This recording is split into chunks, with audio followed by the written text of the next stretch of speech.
Well, hi, folks. Thank you for joining us on Conversations. I do not know what to make of our next guest. I've watched him for many years, mainly on the ABC, but observed him from afar. He's always scared me a little bit. Not that he's a frightening figure, but he's just got this acerbic wit and this sharpness about him that I think could just cut anyone to smithereens. I'll describe him as he describes himself. So there's a bit of a language alert here, so just bear with us. This is his own description. Artist, dancer, writer, comedian, filmmaker, director, actor, wanker. Very honest. Paul McDermott, welcome to the program. Cornsey, lovely to be here. Well, I don't know where to start, actually. Can we start with the famous name McDermott, of course, because we love Chris McDermott here. It is a historic name in the beautiful city of Adelaide, of course. It's famous. Yeah. My cousin Chris. Yeah. So that takes us back to the start, really, because his father and your father were brothers. Yep. Is your father still with us? Yep. That could have gone bad. Yeah, John's still here. He's a happy fellow when he's got the telly on watching the cricket or the football, and he likes the sport. Yeah. Does he live in Adelaide? No. We left when I was about 3 years old, okay. And travelled across the Great Hay Plain to make a little community in Canberra with the McDermotts, and so there's always a bit of distance. But we'd always come back because big Catholic family. We'd always come back at Easter and Christmas in the car once again back across the Hay Plain with Dad behind the wheel going mad, and we come back for Easter and Christmas and see the rest of the family connect with the others. Did you have much to do with Chris as you were growing up? Oh yeah, when we were young. Yeah, that side of the family, and his dad passed at such an early age. Early age, yeah. His mum too. It was very. I think it's a hard story, that one.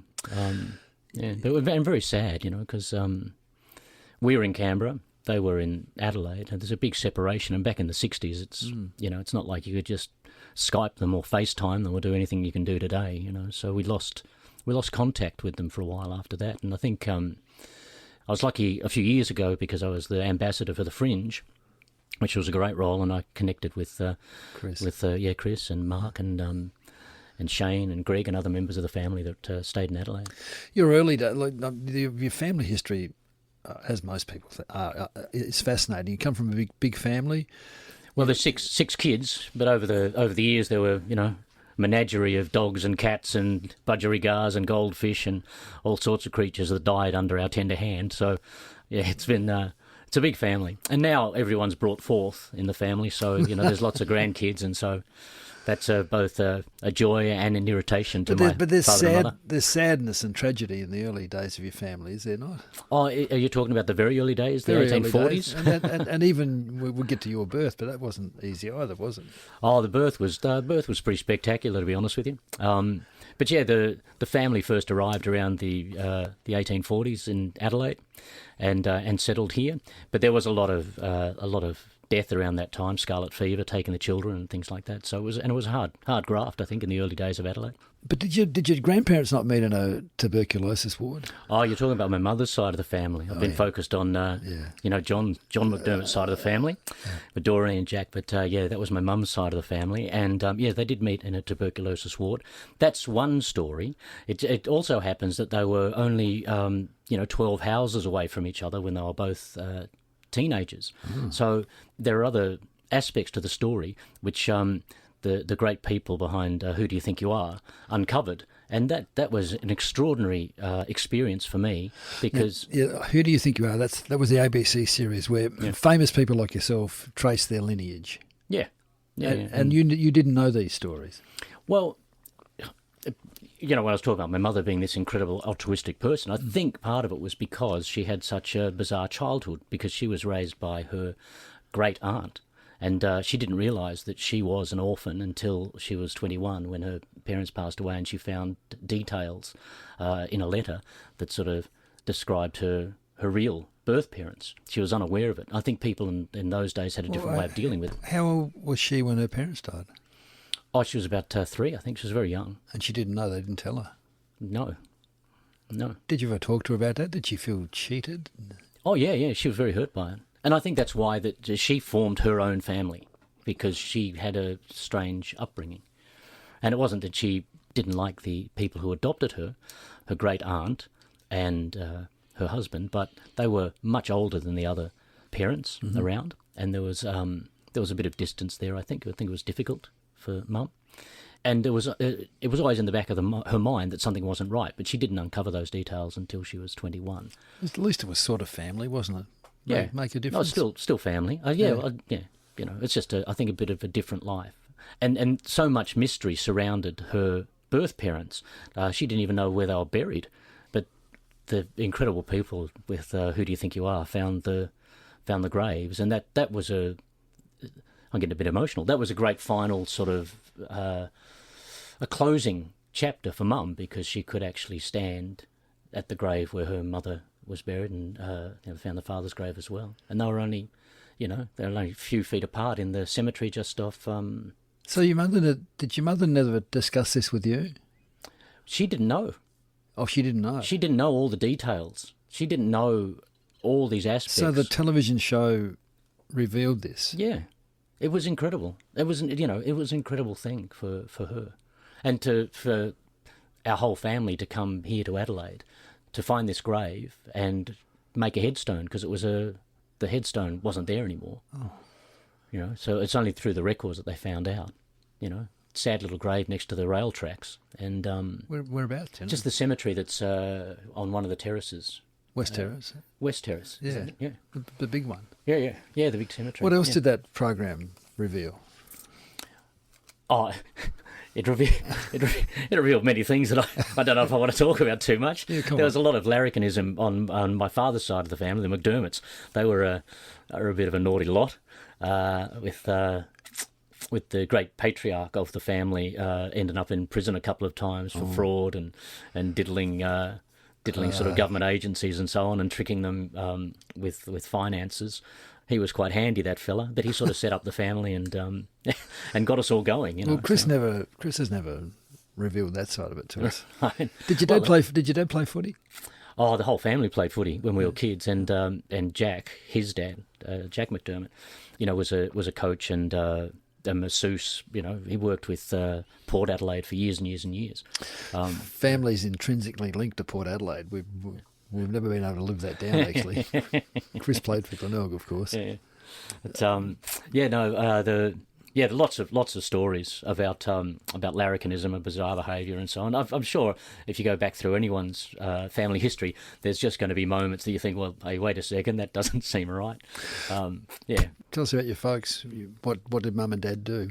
Well, I guess Mum was home duties, but Mum was on home duties. She worked at various jobs before she became wife and mother, but really was with 6 kids, and I think 6 kids under the age of 8 or something in Canberra, and not a lot of friends, infrastructure there in those days, no family to support her. She was pretty much alone raising the kids. I think she did an incredible job, and she's one of those those altruistic figures that sort of gave her life to her children. It was. And your dad? I'm trying to work out where the artistic. No one knows. No, I'm the black sheep of the family. We don't know. Mum once said that there was a group of travelling performers called the Flying Thompsons. I think that about the 1901 or something that apparently travelled around, but I've never been able to tell whether she was having a go at me or not. So I don't know where that other side comes from, but I've always loved drawing. I started as a drawer, a sketcher, painter, and just sort of fell into the world of performance with the Doug Anthony Allstars. Well, look, we'll come to that, but I am intrigued about your childhood. You're a sensitive, artistic child, but you've got in later years you have such a sharp wit. Oh, yeah, well, and there's this, and it can be a very pointed wit too. Did it develop early? It can be nasty. Well, I think with a lot of people like myself, I was a slight child. Strong wind could blow me away, and I think that the heavy verbiage came as a way of defending myself against bigger blokes whose brains are a bit more sedentary. They're a bit slow moving and they're easy to get around if you had a sharp tongue. You had a smart mouth. Yeah, had a smart mouth, and it's certainly that. There were a couple of times where I managed to get my head beaten in just by by talking my way out of it, or reducing someone to to a figure of fun in front of others. So, yeah, but I didn't know it would. I didn't know it would aid me in the rest of my life more than maths or science. So Paul McDermott is my guest, folks. The famous, as he describes himself. I'll do it again because it's so amusing. I loved it. Artist, dancer, writer, comedian, filmmaker, director, actor, wanker. Back shortly. Yes, we're back, folks. Thank you for joining us on Conversations. Paul McDermott, yes, the famous Paul McDermott. He sings and he dances, but probably more renowned recently for like a television host, I guess, and presenter.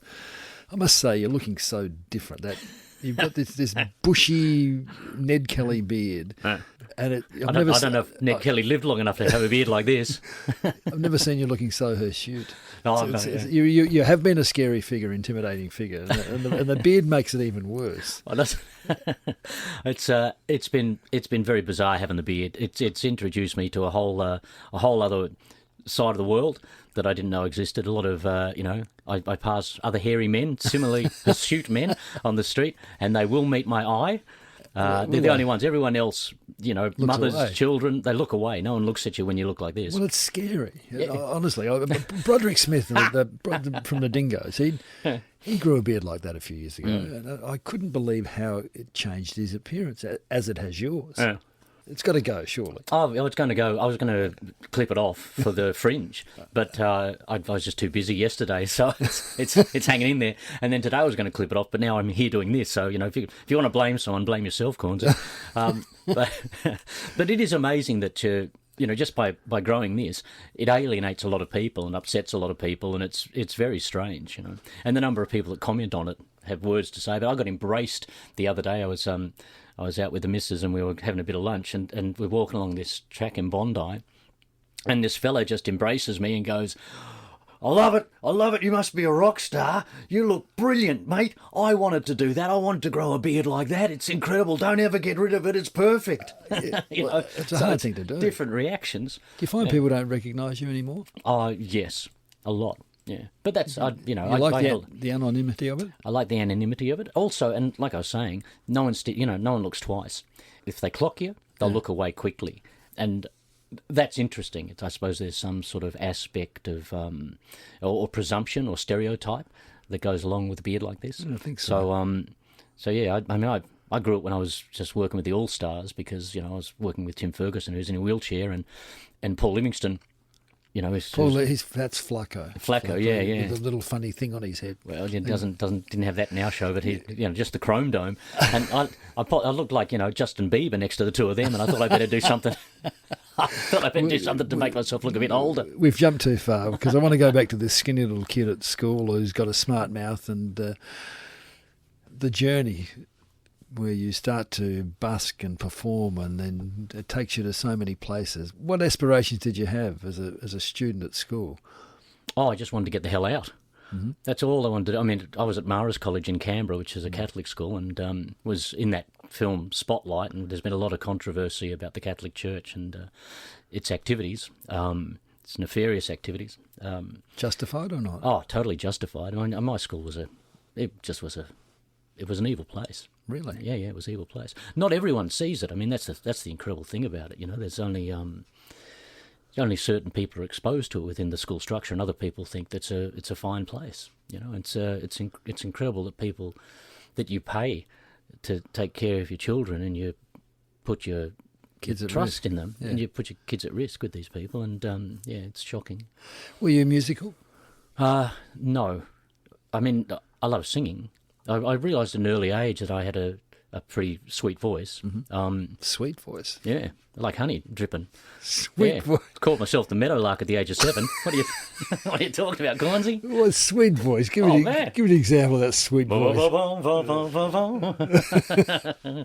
No, it's a lovely thing, and I think it was my father's collections. He used to have the old Chrysler stereogram in the corner that took on 6 platters or something and dropped them one after the other, and if you weren't careful, the last one that dropped, the music was noticeably slower and a bit. So what were the musical influences then? Oh, Frank Sinatra and Robert Goulet and Jerry Vale and all that. You weren't into rock or Beatles? No, that was my dad's stuff. Really? Yeah, Dad was certainly in the crooners. He didn't graduate to Elvis, and rock music left him cold. I think the closest we got to anything that had a bit of a swing was Tijuana brass, that sort of stuff. My musical tastes tended towards David Bowie and groups. So like you're that. you're 50 odd these days. 56 now. Gosh, just gone. Just flew. All right. So how does the theatrical career start? What's the genesis of it? Where does it start? Who's the person that you meet that steers you down this path? Well, I was pretty quiet as a kid, quite introverted, and I wanted to go to art school myself. And a friend of mine, Paul Ullman, who was one of my good friends from school, we both were drawers at the school. We used to paint and draw together. You right-handed or left-handed? I'm right-handed, and we had this aspiration to go to the art school in Canberra. Great institution, beautiful place, and he got in, I didn't, and that crushed me because I was first year out of school. I was pretty naive, though. So what, you had to submit some of your work to get in? Is that Yeah, you had to go along, but you also had to, there was, verbal chat to some of the teachers and so on, and you had to show them your work. I messed up with the life drawing class because there was a mountain of a woman there, and she was, incredible, wonderful thing to draw. Was she naked? Oh, yeah, top to bottom. And, young Catholic boy who's just 17. It was a bit confronting. And it wasn't the days of, she was quite a hirsute woman herself. It wasn't... I'd never really done life drawing before. It really took me by surprise. And I was on this little easel trying to draw, but everyone else was doing these giant drawings with big movements and so on. And because I was so introverted, and I was used to doing little drawings because I'm quite blind, right? So without the glasses, I'd do tiny little drawings. And so I started doing these. I mean, it's comical now when I think about it, but everyone's got these pieces of butcher's paper, and they're doing these giant figures of this giant woman. And I did these drawings of her that were about the size of a matchbox. And I was saving space on butcher's paper. And I had these tiny little drawings of her all lined up. Just absolute madness. And when it came to show the department heads of the department I wanted to get into, which was graphic investigation, the drawing, I'd left my drawings downstairs. So my interview was basically me running down, 3 flights of stairs and through the... Were you shattered that you didn't get rejected? Yeah. I thought I'm not good for anything else in the world. That's about all I'm good for is drawing, and I sort of missed out. But then Paul convinced me to apply again, and the second time I got in, and that's Paul, your friend who had got in. He'd done 2 years. No, he kept saying you've got to try again. And the first year I just went, I can't. I'm no good, sort of thing. And then the second year I went and applied again. And got in, and that changed my life. So you're artistic, got a sweet voice. Yep. When do you start performing publicly? How does that start? When does it? Well, you're renowned for the Doug Anthony Allstars. Yep. I mean, I'm sort of getting slowly to that. Well, prior to the Allstars, I mean, I wasn't a performer. I was very quiet, very shy, and at art school, I was still doing those little drawings once I got into that department, and. My friend Paul Ullman, the fellow that was 2 years ahead of me now at art school, he and I got talking one day, and we thought I was going out with a girl called Jacinta, who was a bit of a firebrand, and she would just get things done, and she was a performer. And in the first couple of months of us going out together, she said she was going to audition for Hair or something, and I went, oh, okay, and she went, you've got to come with me. And I went, what do you mean? And she said, you've got to come along and audition with me. And I said, why would I do that? And she went, just to hold my hand and be there. I need the support. And I'm like, 18 or something, thinking, oh, well, okay, if that's what you need for me to be there. Trying to impress her. Trying to impress her. She was on a Christian camp. I was waiting there for 4 hours for her to turn up. When she finally arrived, she went in, I went in. Her audition didn't go very well. Mine went very well. What part? What? You weren't prepared. No, I knew a couple of the songs from Hair. If that was the music, I can't remember which one it was now. But it was a Canberra Repertory Society sort of thing. It was a sad affair. So all of a sudden you're on stage. Yeah, I'm on stage, and with no aspiration, no inclination to do it. No, I didn't want to do it. I didn't want to be running around with my tackle hanging out and thinking, you know. Did you have to get nude? No, not for the audition, but yeah, the musical director liked the tone of my voice and got me to because it's sing such a sweet voice. It's such a sweet voice. Yeah, Meadowlark. Did I mention that? But then an amazing thing happens. You discover that you actually like this performing. You actually enjoy it. Oh yeah. Well, with Paul Ullman, we did a couple of shows with Jacinta. Just weird things. We'd write these little plays, and they were bordering on the Dadaistic sort of thing. You know, that idea of just making stuff. So we did the drawing and the painting at art school, but another aspect of it was this idea of performance. And so we had a play called Neon Tetras, and we did with some bizarre things. Weird stuff. Yeah, really weird stuff. It gets less weird as we go on, though. Paul McDermott is my guest, folks. You're famous from the Doug Anthony Allstars and Good News Week and all sorts of other things that you've been doing lately. Not that we recognise you with that beard. Back shortly, folks. Thank you for joining us, folks. Yes, that chuckle in the background is Paul McDermott, famous actor, writer, performer. I won't use the other description, but I'm intrigued about this. Quite a shy kid, ends up getting into art school in Canberra, starts writing, performing and playing. You're most famous, I guess, in the initial stages for your role in the Doug Anthony All-Stars, that trio of Tim Ferguson and Richard Feidler. Yeah. How did you meet them? Well, I mentioned Paul Ullman, who I went to art school with. Myself, and a girl called Jacinta we formed a Dadaistic theatre group called Gigantic Fly. Were you making any money? No, it wasn't about the money. I think it was about personal humiliation more than anything else. We'd just go to the park and we'd do these bizarre plays. And one night, and this is the happenstance of the whole thing, Jacinta is at a food cart late night in Canberra, and it must have been 3 a.m. or something. And she's standing there and she starts talking to the fella next to her, and he has just gotten a government grant to run a new theatre restaurant called Cafe Boom Boom in Canberra. And he's thinking, you know, we've got this happening, but we don't think there are any performers in Canberra that we can fill it with. And she went, hello. I'm a performer. I have a show with two friends of mine called the Gigantic Fly, and we can come perform. And he'd never seen what she did. He just went, okay. And the group that was on after us, we were the opening act, was the Doug Anthony All-Stars. And I'd seen Tim, Richard, and there's another boy in the group at the time, very handsome fellow called Robert Piper. And they were busking in town, and I'd seen them a few times. Didn't think they were much chop, personally. Oh, didn't you? No, I didn't think they were much chop. They needed some talent, I thought, but it was going to happen. And so they were after us. At one stage, Robert had to do some study or other work. Won't go into detail. And why would you go into detail? I don't know what he was up to. No, you can't remember it. There could have been shenanigans. And Richard asked me if I'd like to stand in because Richard Feidler. I'm a huge fan, actually. Richard Feidler. He's good. He's a good boy. And we'll come to the breakup later. Yeah. He just said, can you stand in? Robert's not around for a couple of weekends. Did Robert play guitar? Or? Robert played the flute. But you can't play the flute. I didn't have to play the flute. I just had to sing with this beautiful honey dripping voice and make funny, basically. And I did a couple of songs with them, and it proved so effective that Robert never got invited back, so I took his place. But he, ended up working with Bill Clinton, and he's he's done very. Advisor. He's very.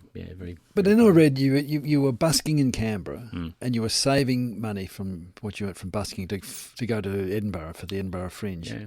Can you make that much money busking? Oh well, the big. The big moment in busking for us was the introduction. The big moment was the introduction, Cornsey, of the $1 coin. Oh, okay. That changed our lives pretty dramatically. And when the $2 coin came along, went through the roof. And we used to have games we'd play with the audience when the dollar coin got introduced. I had this game where I'd say, if you can hit my head on a full toss, we'll give you your money back plus another $1. And we used to do this in front of this jewellery store, big glass window at the jewellery store. And I was thinking people just lob lob the coins up in the air, right? But there's this group of these young mongrels at the back there, and they're getting the coins like they're skimming it across the lake. Pelting them. And they're just pelting them. And I'm ducking them, and I'm thinking I'm going to lose an eye doing this. Yeah. But the other thing that was disturbing is I'm ducking them, trying not to get hit in the head. I can just hear this tink, tink, tink, tink, tink, tink, tink behind me as all these coins are hitting the glass, and I look around and I see the terrified faces of the women in the jewellery store. But you actually save enough money to go to Edinburgh. We also had come to Adelaide in 85, I think, to do the Cabaret Festival. Was the first one we ever did here. And after that, there was a group of people in Melbourne that took us on board, and we started performing in pubs and clubs and getting money that way. You're famous for your parodies. What was the famous one? Just give us a couple of verses of your most favourite effective popular parody. There's a track winding back to an old-fashioned shack along the road to Gundigai. Oh, you need the movements. What's that? There's a track winding back to an old-fashioned. It's just stupid. 100 miles an hour, that sort of thing. We did a number of parodies in the early days, but then we moved away from that to original songs, and that I think was that made us, because you want to hear an original voice rather than just parodies. But we did My Girl and. I don't know, the Lionel Richie song, Hello. Yes, where I played a blind girl. I mean, this is days before comedy got reconstructed and so on. So how long did the Doug Anthony Allstars last? There's always a breakup. Yeah. We were. You have such great success internationally. Yeah. And here. Yeah. Yeah, it still remains a bit of a tragedy for my feelings about it. But tell us about it. Yeah, it was. I think we were together 8 years, sort of professionally, and 10 years, two as friends and busking and things like that. About 6 months or so. So just to be on the safe side, I'm going to say roughly 10 years, but it's probably more like 8 years. And that happened when we were living in London, and we had just done the first ever video release with Island Records, a comedy release, which was pretty big. And Ray, who was the fellow behind the Island Records, he'd worked with, he did Atlantic Crossing with Rod Stewart and all those sort of big albums in the 70s. And this was the new big thing. Comedy was the new big thing, and we were the vanguard of it. And so our Dead and Alive video came out on that label. And we'd just been talking to BBC about doing our own comedy series, and also Channel 4 were interested as well. So we were in negotiations to do our own TV show, and we had now 8 years of pretty good material behind us because we'd done so much television in Australia. So we were cooked basically, and we'd also done incredibly well out of the Edinburgh Festival, which led us into Britain and doing touring shows throughout Britain. So we used to perform at massive theatres in the West End, the Criterion and the Edith Cohen and all these beautiful theatres. And I thought we were on the verge of something really phenomenal. And at that point, Tim just told us that he was leaving the group and that it was over. And I must say, it did shock Richard and myself because it came out of the blue, and also because in every step of the way, you have these verbal agreements that you're going to continue and you're going to be doing this and blah blah blah. Was he sick then? Had they found out he was sick? No. No, they hadn't. He hadn't found out at that point. He'd certainly exhibited some symptoms of multiple sclerosis. Well, some symptoms of something. Yeah. We would discover later that it was multiple sclerosis, but I wouldn't discover that, and he wouldn't tell me until 2009. Just out of the blue, he said he's leaving. Yeah. For what reason? Well, it was very unclear at the time. We had gone through Ireland. We'd done a tour of Ireland. It had started off incredibly well in Dublin. We had the best time in Dublin. And then we did a tour of the Irish counties, finishing off in Belfast. And because we were doing a show in Ireland called God and Satan. What can go wrong? What can go wrong, right? But the Archbishop of one of the counties took great offence at us and said, that we were we were actually banned from playing in Sligo, because the theatre that we were going to be playing was on church grounds, and so this plagued us, this negativity from the Catholic Church. Had there been tension between the three of you, though? Dynamics of band and groups are interesting. They very rarely can progress smoothly through a career. Had you had blow-ups? Oh yeah, God, yeah. Okay. Disagreements and so on, and also we now had families, and that complicates things immensely. And Tim had 3 children, married and 3 children, and one of the reasons given was that he wanted to move back from England with his family to Australia, and that was the predominant reason at the time that was given. Sounds fair. Paul McDermott is my guest, folks. It's always a great journey, but there's lots more to come. I sense you're sad about that as I'm looking at you, but we'll have a break and we'll come back and revive this career. Back shortly.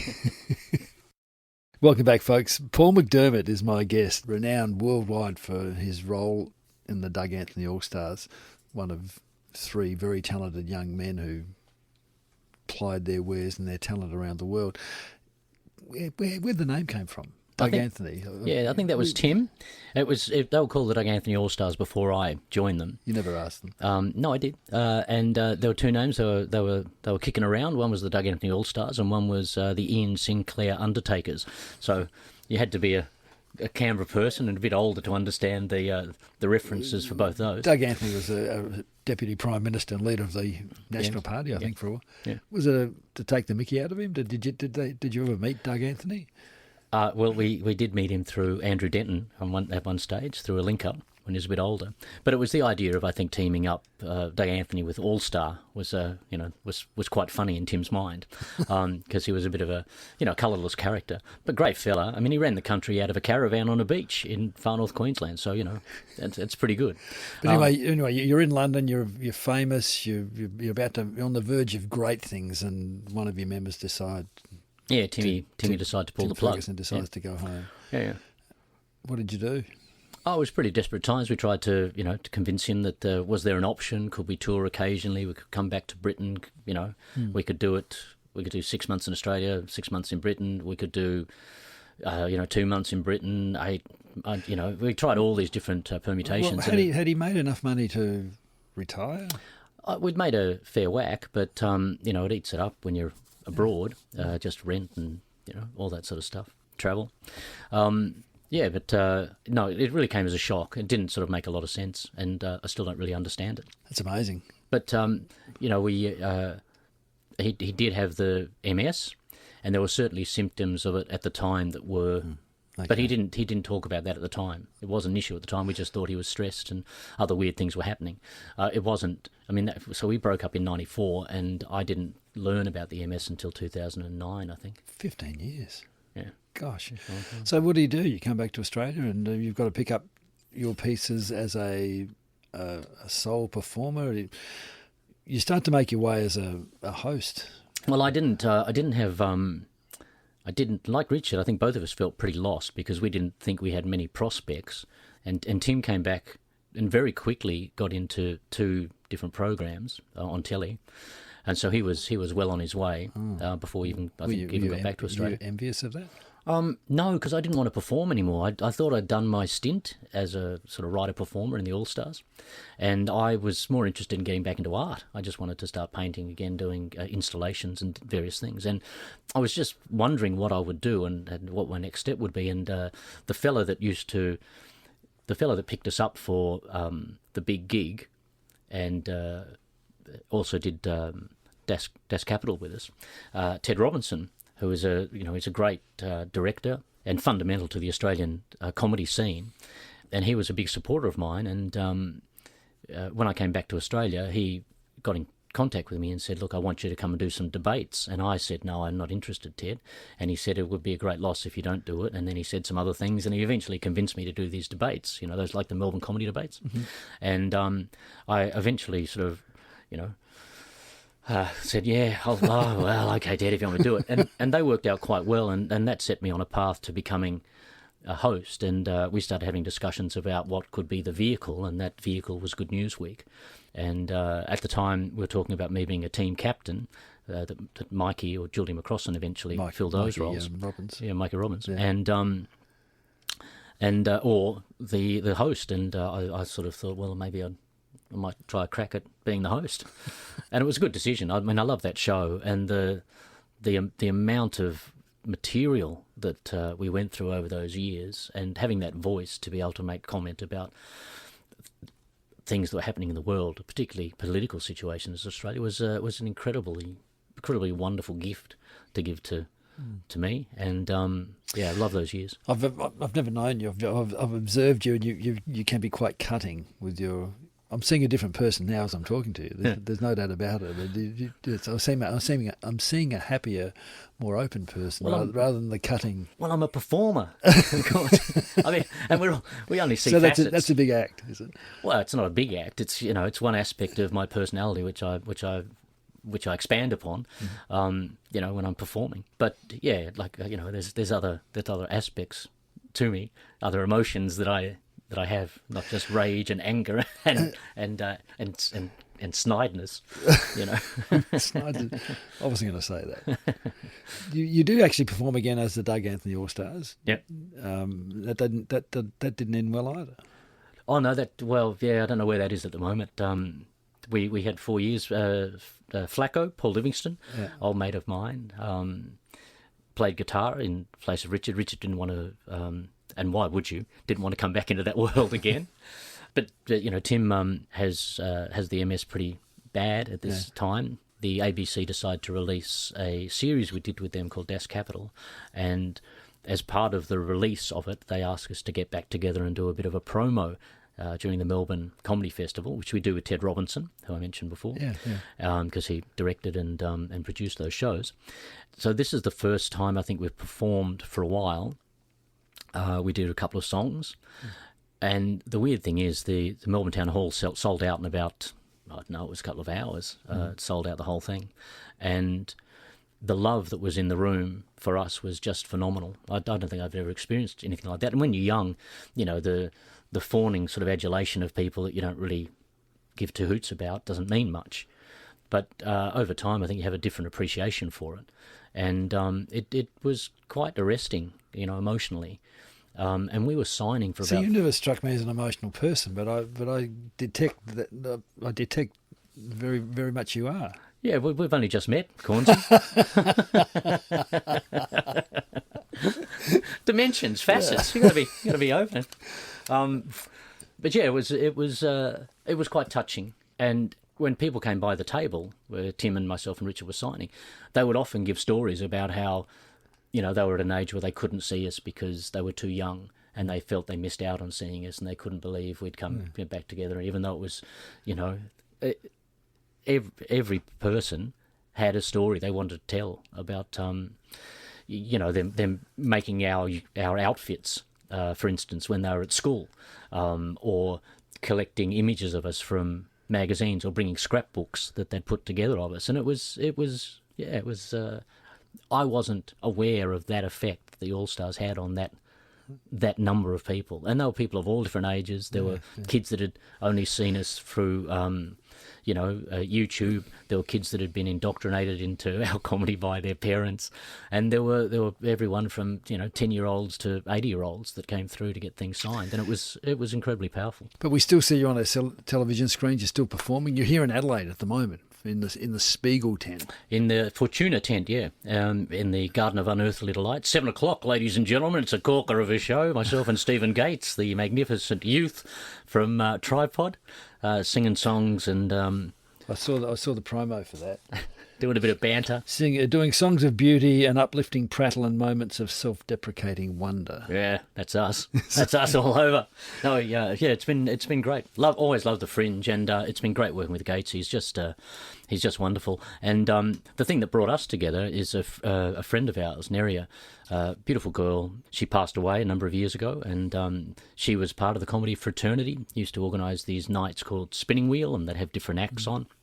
And yeah, she was. I think she was just 31 when she passed, and it was a great, it was a great tragedy. And I wrote this song called Stone Crows, and it's wanted to sing it with Stephen because because we were very close, and the song was about. It's a sad song? Yeah, it's a sad song. And every time I sing it, I still feel that Neria is quite close when I sing it. And it sort of has a sort of powerful effect, I think, on the audience when they see it as well. There's a bit of a turnaround for me. We used to do songs with the Allstars, like the songs that I loved, Grapevine. And in the show, it was all comedy. And then you would do the song Grapevine, the great Marvin Gaye song, and it was heard it on the Grapevine. Yeah, heard it through Grapevine, and it was a bit of a turnaround moment. And we did it with Don't Let Me Be Misunderstood, and various other sort of beautiful songs. And I always liked that part of the show. It was just pure sort of singing. And so with Gatesy, I wanted to do something like that, where we just sing beautiful songs. But we never stray too far away from the comedy, because as soon as we open our mouths, we just say terrible things. So you never pursued singing seriously with that sweet voice? No, I wonder why I didn't at times. I always, when I'd stop, I'd always go back to drawing. You haven't told us about your wife or your son and your family. Are they quietly in the background? Do you keep them hidden, or? No, not at all. It's just my family. I was on a TV show the other day, and they were going, "You're a notoriously private person," and I was thinking, am I? I'm just a normal person. I don't want to really appear in Women's Day. I don't want to be fodder for New Idea. I don't want to be seen with some strumpet, heading down the beach. I like a quiet sort of sedentary life, and I like sitting in my hovel downstairs and painting. But I don't think that's a weird thing. But I suppose I haven't courted that that celebrity aspect of performance or fame. How old's your son now? He's 11, about to turn 12. Does he understand Dad's famous? I don't know what he understands in regards to that. He's more obsessed with Fortnite at the moment and shooting people from other countries. All are. Yeah. So I think he understands aspects of it. He's seen me perform once and fell asleep. And it's a great leveler when you come home and you've just done something that you consider quite extraordinary, but you've still got to put out the bins, and you've still got to make dinner, and you've still got to do the washing up. It's that sort of life that I come back to, and I quite enjoy that life. Do they travel with you? They did when Xavier was younger. Certainly when I was, go to America, Montreal for the comedy festival over there, and other places, and when I was in Edinburgh, they'd travel with me as well to London, and that was great. Always great to travel with the family, have the family there. They're not here this time just because he's just started year 7, and that's a big step. There's a lot of change going on. You get to the end of primary school and you're top dog, in that little schoolyard, and then you start again at year 7 and you are the bottom of the ladder. We all remember those days. I sense Adelaide's never all that far from your heart. It's great to have you back. You're performing at the Spiegel tent till the 10th of March with Stephen Gates, doing songs of beauty, uplifting prattle and moments of self-deprecating wonder. If you know Paul McDermott, you'll enjoy it, mate. It's been a delight. Thanks for coming. I see you in a totally different light. There's no doubt about that. I had this impression of you, this rather cutting man with a nasty piece of work. That McDermott, nasty piece of work. That's the impression I had. But there's a warmth there that I probably didn't anticipate. So, thanks for doing conversations with us, and good luck in Adelaide. Thank you very much, Cornsey.